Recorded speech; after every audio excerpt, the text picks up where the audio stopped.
If you followed our video content for any length of time, you know that we're moving animals through the landscape to accomplish different things. And that's what we're talking about today. How can we eliminate some of that equipment cost and use animals that will pay us money instead of us having to fork out cash? So let me tell you about goats. Goats is one of the best tools for clearing brush from the land. When we rotationally graze them through a landscape, they can manage overgrown areas, woody edge growth, they can clear forest, even handle like invasive plants. Someone asked me the other day, how do we get poison ivy away from our landscape?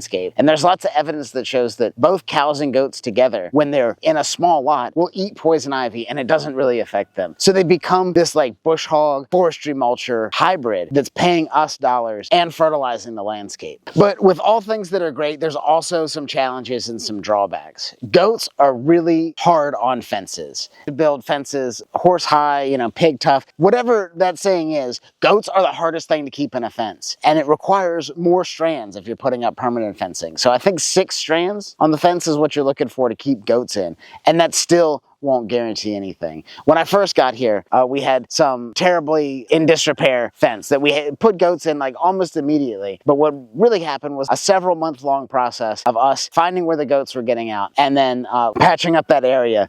When we move goats now, we have these portable electric nets from Premier One that work really, really well. And they work well because they're on electric. But even then, like the goats are gonna get out. So it's great in this garden example, we had this heavy duty perimeter fence, but then in smaller sections, we could contain the goats to eat everything that was in or left over in the garden from the year before. As they're doing that, so we don't have to bush hog, we don't have to till, we don't have to burn, we don't have to flame weed, we don't have to do all that stuff. As they're eating, they're leaving the fertilizer behind, which really helps remediate some of this like hard Virginia clay by adding organic matter. There's lots of ways to add organic matter, but with the goats, it's paying us to do that. And it really made for an efficient system. In the wintertime, we would get them out of the area, some intents and purposes overgrazed, and then we would bring them into this fresh area that had a lot of growth and allowed them to eat it all down. So that was really great for us. I know a lot of folks, they're using goats in the woods, and that's cool. The same problem arises. If a tree falls on your fence, the goats are getting out. So while at the same time that we're rotationally grazing animals, we want to give them a little bit of feed, and that keeps them friendly to us and allows us to like get them back in the fence. We've shown you that in videos before with the cows. But there's a great benefit of having the animals move through the landscape, but we got to keep them trained to us, and we got to be able to put them back in the fence when the fences fail. So all that begs the question, when do goats not make sense? And for us, the glaring examples in a pasture environment. Cows do a lot better on like open grass range. Goats do better in areas that are like wooded, have some brush, has some old growth. And so they really don't make sense pasture operation. They're more browsers. So where cows will eat at the lowest level off the ground, goats want to climb on stuff. They want to get on trees. The goat yoga videos, jumping around and climbing on goat swing sets and stuff. But they want to be in the woods. They want to be in areas that isn't just exactly pasture. And that ties into worm load and disease with goats. Goats are really susceptible to parasites, particularly when they're in one section of fence for a long time. They get worms and scours, and ultimately, that affects like kidney functioning, and they can't live a healthy life, and ultimately they die. So you hear the saying that like sometimes goats, like, if the wind blows the wrong way, that goats are gonna die. A lot of that comes mismanagement. We want to put the animal where they're happiest, and that's in a browsing environment where they can get brush, where they can get shrubs, where they can get trees, and they're not just eating grass in a large open pasture. So all that begs another question. That's how long can we have goats in the landscape?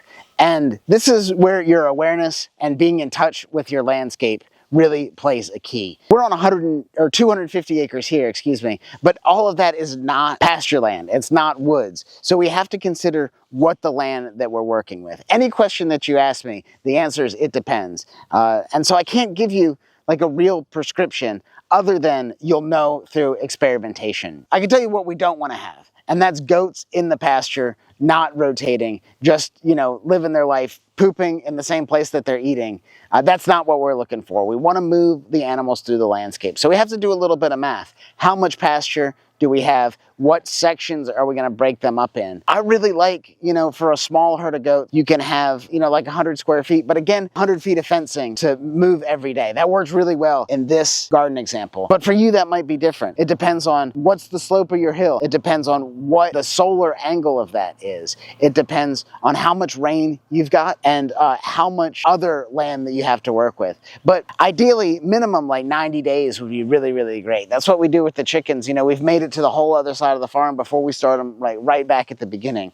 But the land will tell you, and that only comes through observation. This observation is super important. It's probably the most important thing of any of this farming or homesteading, is that you observe and then change your behaviors based on what you observe. If you do that, you're guaranteed success when it comes to goats, when it comes to farming, when it comes to homesteading at all. So I hope after watching this video, you've got a few ideas on how we can use goats on the landscape and get away from using fossil fuel inputs that are really, really expensive. I know when you bring in like a forestry mulcher, that's $2 to $4 grand a day. When you bring in the front loader, the bulldozer man, it's the same thing.